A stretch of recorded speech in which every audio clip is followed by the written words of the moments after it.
A investigación iniciouse a raíz das denuncias presentadas na comisaría ribeirense por varias empresas armadoras que sospeitaban que un extraballador dunha delas, encargado de mercar o material e as ferramentas para a reparación dos barcos, estaballes a pasar facturas de compra por artigos que non aparecían.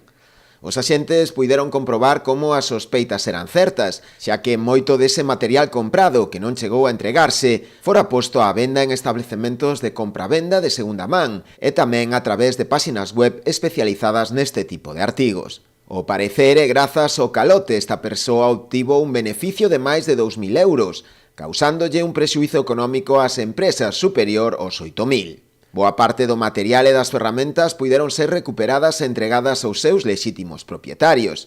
O ex-empregado foi detido acusado dun presunto delito de furto e estafa continuada. Unha vez tramitadas as correspondentes dilixencias, foi posto a disposición do xulgado de instrucción de Garda.